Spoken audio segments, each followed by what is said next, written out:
নমস্কার বন্ধুরা, আমার আরও একটা নতুন ভিডিওতে তোমাদের সবাইকে অনেক অনেক ভালোবাসা আর স্বাগতম। তো আজকে চলে এসেছি একটা স্বাদের অনুষ্ঠানে। আর দেখো, এখন স্বাদের জন্য সব কিছু রেডি করা হচ্ছে। আর এই দিকে রাজদীপের বাবা দেখো এখানে চিংড়ির মালাইকারি করছে। তো চিংড়ির মালাইকারিটা হয়ে গেছে, এখন হচ্ছে মাছের ঝোল। তো রাজদীপের বাবা মশলা করতে গেছে আর আমাকে বলে গেছে যে তুমি আলুটাকে ভাজতে লাগো। তো আমি এখন আলুটাকে ভাজছি, তো পাশে একদম দাঁড়িয়েছিল। তো আমি বললাম যে আমাকে একটু ভিডিও করে দাও। তো সে আমাকে ভিডিওটা করে দিচ্ছে। আর এই যে মশলাটা করে নিয়ে চলে এসেছে। তো এই যে স্বাদের জন্য দেখো সবাই চলে এসেছে। তো আমরা যেহেতু সাউথ ইন্ডিয়ায় থাকি, তো এখানে দুই রকমের স্বাদ দেওয়া হবে। প্রথমে সাউথ ইন্ডিয়ান নিয়মে, তো তারপরে বাঙালি নিয়মে। তো এখন সাউথ ইন্ডিয়ান নিয়মে স্বাদটা দেওয়া হচ্ছে। তো এদের স্বাদে না আমিষ থাকে না, সবসময় নিরামিষ করে এরা। তো এই যে নিরামিষ নিয়মে এখন দিচ্ছে। আর আমাদের স্বাদটা তো হয় মাছ মাংস সব কিছু মিলেমিশে। তো আমরা সব কিছু মিলেমিশেই স্বাদটা দেব পরে।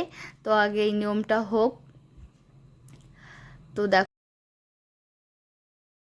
তো বন্ধুরা তোমরা তো দেখলে প্রথমে কর্পূর জ্বালিয়ে আরতি করে নিল। তো এবার রেখেছে একটা প্লেটে চুড়ি, আর একটা প্লেটে রেখেছে সিঁদুর চন্দন, আর একটা প্লেটে রেখেছে ভাত আর নিরামিষ খাবার দাবার, আর একটা প্লেটে রেখেছে গোটা গোটা ফল।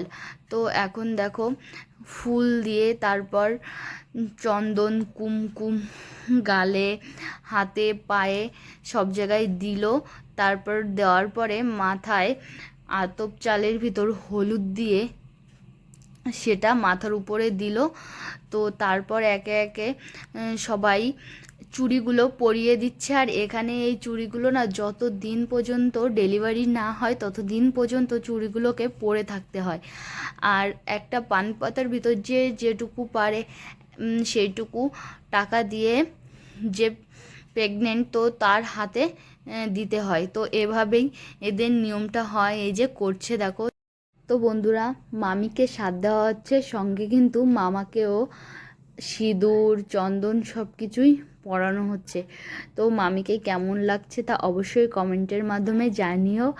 আর মামির কি বেবি হবে, গার্ল বেবি হবে না বয় বেবি হবে, সেটাও তোমরা কিন্তু কমেন্টের মাধ্যমে জানিও। আমার তো মামিকে খুবই সুন্দর লাগছে দেখতে, আর আমার তো দেখে মনে হয় যে একটি কিউট গার্ল বেবি হবে। তো এই যে বাঙালি নিয়ম কিন্তু শুরু হয়ে গেছে। তো এই যে মামি বসে গেছে স্বাদ খাওয়ার জন্য। তো এখন আমরা সবাই মিলে মামিকে স্বাদ দেব। বন্ধুরা, এখন আমার কাকিমা মামিকে ধান দুব্বো দিয়ে আশীর্বাদ করছে। আর তিনজনা লাগে, এই জন্য আমি বৌদি ধরে আসছি কাকিমার আঁচল। আর কাকিমা একে একে সব নিয়ম পালন করছে। বন্ধুরা, কাকিমা এই শাড়িটা মামির জন্য এনেছিল, তো সেই শাড়িটা মামিকে দিল আর বলছে একটা কিউট গার্ল বেবি আসুক, তো এটাই আশীর্বাদ করি। আর বন্ধুরা, মামি যে শাড়িটা পরে আছে সেই শাড়িটা কিন্তু আমি মামিকে গিফট করেছি সাদেতে। তো কেমন হয়েছে তা অবশ্যই কমেন্টের মাধ্যমে জানিও। তো কাকিমাও অনেক চুড়ি এনেছিল, তো সেই চুড়িগুলো একটা একটা করে সবগুলো পরিয়ে দিচ্ছে পুরো হাতটা ভরে।